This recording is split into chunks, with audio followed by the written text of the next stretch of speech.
Arrange करना है following in descending order. कैसे अरेंज करेंगे? तो मान के चलिए हम क्वेश्चन नंबर फर्स्ट को करते हैं।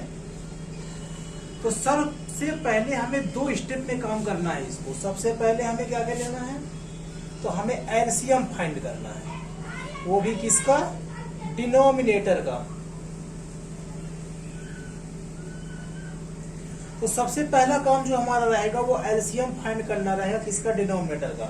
इसका, इसका और इसका। अगर इस क्वेश्चन की बात करें तो इसका, इसका और इसका डिनोमिनेटर फाइंड करना है। सेकंड पे क्या करना है? डिनोमिनेटर आप जानते होंगे, ऊपर वाला नंबर होता है न्यूमरेटर और अपॉन के नीचे वाला होता है डिनोमिनेटर। तो डिनोमिनेटर मतलब नीचे वालों का हमें एलसीएम फाइंड कर लेना है। और सेकंड जो केस होता है हमारा, जो सेकंड काम होगा करने का, वो क्या करना है? तो उसमें हमें जो है, जो भी असेंडिंग डिसेंडिंग है उनको हमें अरेंज करके बता देना है। तो इसमें हमें अरेंज करना है। तो सबसे पहला काम है एलसीएम और उसके बाद अरेंज कर लेते हैं। तो हम फाइंड करेंगे यहाँ पर एलसीएम। किसका फाइंड करेंगे? तो एलसीएम ऑफ 9, 3 और 21 का कितना आएगा फाइंड कर लेते हैं।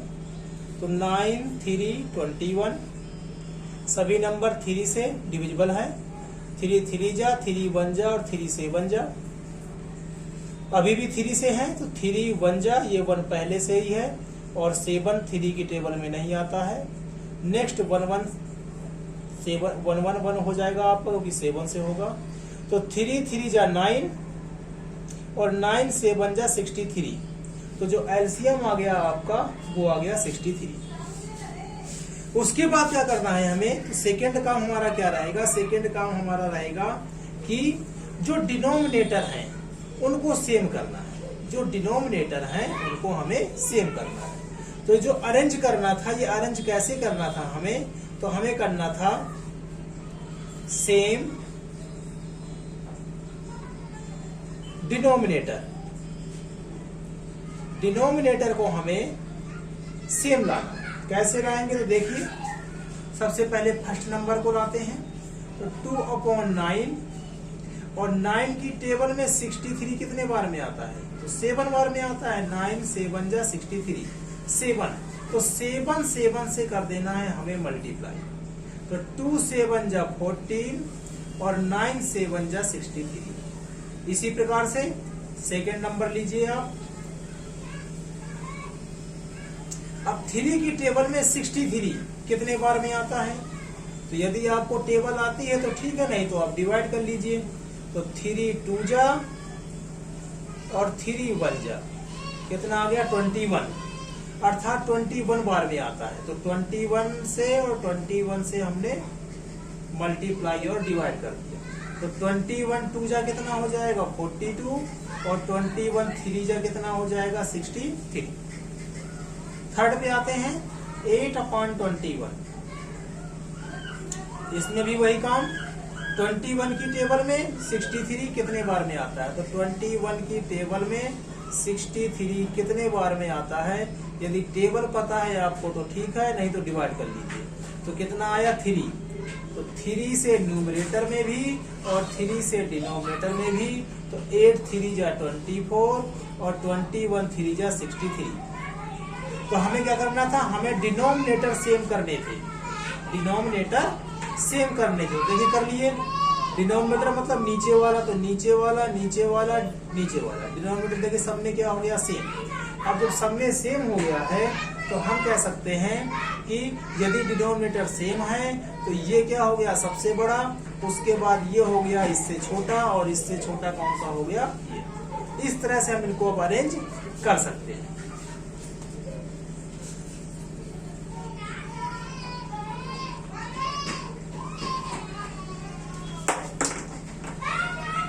तो नेक्स्ट हम लिख सकते हैं इसमें कि हमने डिनोमिनेटर क्या कर दिए हैं? सेम कर दिए हैं। अब हम लिख सकते हैं सो, या फिर आप लिख दीजिए हेंस। अब इसमें देख लेते हैं, हमें जाना डिसेंडिंग में। डिसेंडिंग मतलब पहले बड़ा, फिर उससे छोटा, फिर उससे छोटा। तो बड़ा नंबर कौन सा है इनमें से? देख लीजिए 42। तो 42 हो गया आपका सबसे बड़ा नंबर। 42 के बाद आपका जो है वो 24 है, और इससे भी छोटा कौन सा है आपका 14 है। अब ये नंबर आपके क्या हो गए, अरेंज हो गए। और 42 यदि बड़ा है तो हम लिख सकते हैं कि ये पूरा नंबर भी क्या होगा, बड़ा होगा।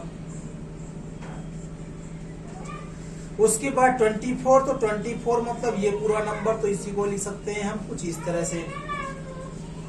और फिर क्या है आपका 14, तो 14 को लिख सकते हैं हम कुछ इस तरह से।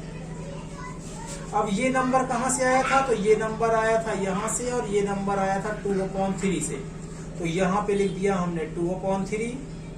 24 आया था यहां से, और ये नंबर आया था 8/81 से, तो इसको हम लिख देंगे ये।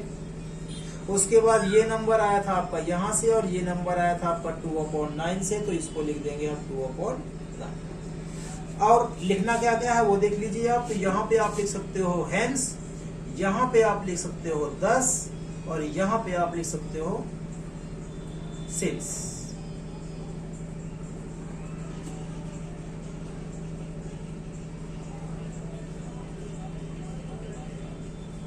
और ये हो गया आपका आंसर। ये क्यों लिखा ये भी देख लीजिए।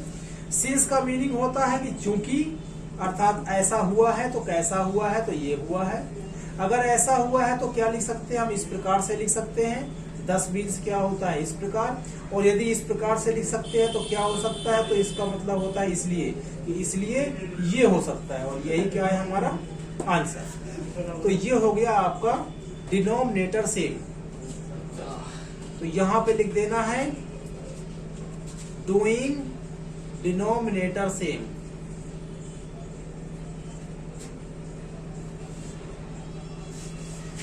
आते हैं सेकंड क्वेश्चन पर। तो सेकंड क्वेश्चन में भी आपको सेम यही करना है। पहले आपका एलसीएम लेंगे डिनोमिनेटर का, और उसके बाद डिनोमिनेटर करेंगे हम सेम। तो फर्स्ट काम, इसमें हमें एलसीएम फाइंड करना है। तो एलसीएम ऑफ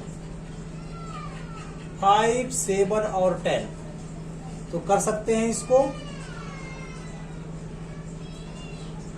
देख सकते हैं कि ये 2 से डिविजिबल है, कौन 10 है, तो ये 2 की टेबल में नहीं है, ये नहीं है, और ये कितने बार में है 5 बार। अब 5 से डिविजिबल है तो ये आ जाएगा आपका 1 बार में, और ये 7 से डिविजिबल है तो ये अभी आपका आ जाएगा 1 बार। तो 2, 5, 10 और 10, 7, 70। तो जो आपका एलसीएम आया है वो आया है आपका 70। तो एलसीएम ऑफ डिनोमिनेटर, डिनोमिनेटर मतलब नीचे वालों का आपको जो है एलसीएम लेना था, तो ये आपने एलसीएम ले लिया। तो उसके बाद सेकंड काम क्या था आपका, डूइंग डिनोमिनेटर सेम। तो डिनोमिनेटर को सेम कर लेते हैं। तो सबसे पहला पार्ट आप लिखोगे 1/5। अब 5 की टेबल में 70, तो 14 बार में आता है। और यदि नहीं कर पा रहे हैं तो इसको डिवाइड करके आप फाइंड भी कर सकते हैं। तो 5 1 जा 5, और 5 4 जा 20। तो 14 से कर दिया मल्टीप्लाई, 14 1 जा 14 हो जाएगा आपका, और 14 5 जा हो जाएगा 70। सेम इसी तरह से आप सेकंड वाले का करेंगे। तो सेकंड वाले पे है 3/7। 7 की टेबल में 70 कितने बार में, तो 10 टाइम्स। तो 10 से न्यूमरेटर और डिनोमिनेटर में कर देना है मल्टीप्लाई। तो 10 3 जा 30, और 7 10 जा 70। देख रहे हैं जो डिनोमिनेटर है वो देखिए सेम आ रहा है, इसका भी 70 है और इसका भी 70 है। इसी तरह से थर्ड में आएंगे तो 7/10, 10 की टेबल में 70, 7 बार में, तो इधर भी 7 और इधर भी 7। 7 7 हो जाएगा 49, और 7 10 जा हो जाएगा 70। डिनोमिनेटर क्या हो चुके हैं, सेम हो चुके हैं। अब हम ठीक इसी तरह से लिख देंगे इसको। तो यहाँ पे लिख सकते हैं हम कि सिंस